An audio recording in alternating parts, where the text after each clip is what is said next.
नहमदुहु व नसल्ली अला रसूलिहिल करीम अम्मा बाद फ़अऊज़ु बिल्लाहि मिनश शैतानिर रजीम बिस्मिल्लाहिर रहमानिर रहीम सुब्हानल्लाहि व बिहम्दिही सुब्हानल्लाहिल अज़ीम अल्लाहुम्मा अन्फ़अना व अल्लिमना मा यनफ़अुना व ज़िदना इल्मा आमीन या इलाही आमीन। अस्सलामु अलैकुम व रहमतुल्लाहि व बरकातुहू। उम्मीद करती हूँ कि आप सब खैरियत से होंगे। तो इंशाअल्लाह अपनी बुक का आगाज़ करते हैं। आज जो टॉपिक है जिस पर हम बात करेंगे वो है नुकसान में फ़ायदा। वो कैसे इंशाअल्लाह देखते हैं। कुरान पाक की तालीमात में से एक तालीम ये भी इंसान को दी गई कि जब भी वो कुछ खोए तो उस पर मायूस ना हो। ये बात अल्लाह सुब्हाना व तआला सूरह अल हदीद आया नंबर 22 में हमें बताते हैं।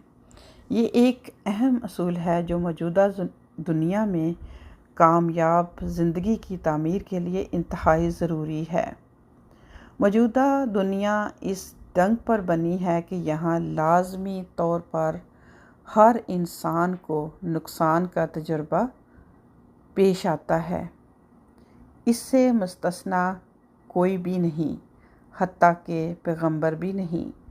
ये सादा मानों में सिर्फ नुकसान नहीं है बल्कि वो आला तरक्की की सीढ़ी है।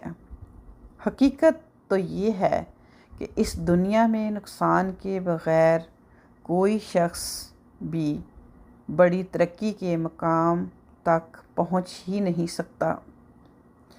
जैसे कि हम देखते हैं कि एक शख्स बचपन में यतीम हो जाए तो बज़ाहिर हर ये नुकसान बहुत बड़ा है, मगर अगर इसका दूसरा पहलू ये देखा जाए कि सरपरस्त से महरूमी उसके लिए ख़ुद एतमादी की तरबियत का ज़रिया बन जाती है अल्लाह के हुक्म से।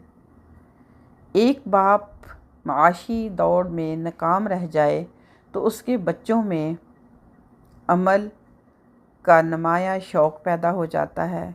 वो ज़्यादा मेहनत करके बाप से भी ज़्यादा बड़ी तरक्की हासिल कर सकते हैं अल्लाह सुब्हाना व तआला के हुक्म से।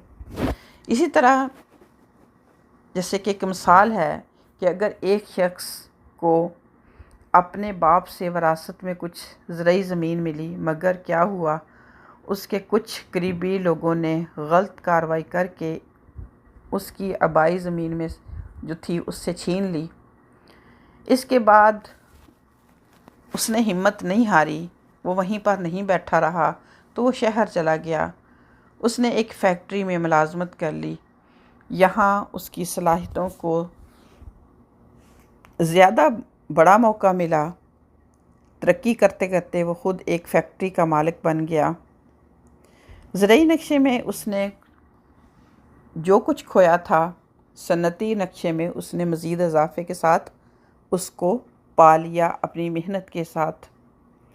इस दुनिया में इम्कानात की तादाद इतनी ज़्यादा है कि यहाँ नुकसान में भी फ़ायदे का पहलू हमेशा मौजूद होता है।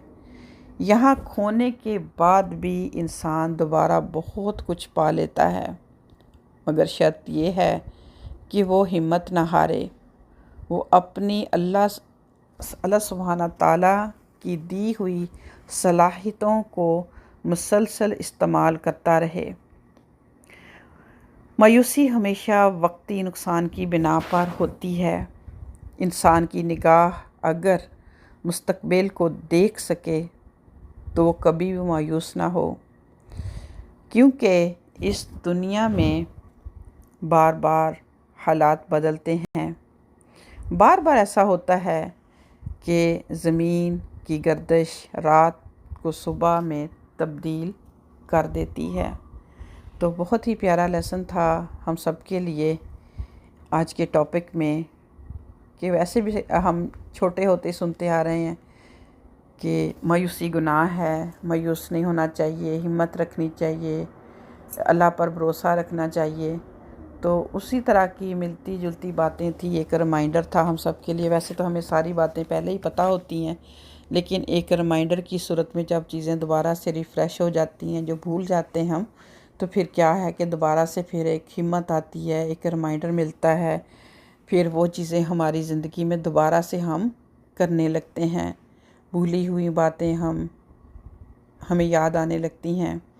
तो बस नीयत यही थी कि अच्छा सा रिमाइंडर है तो हम इससे फ़ायदा लें।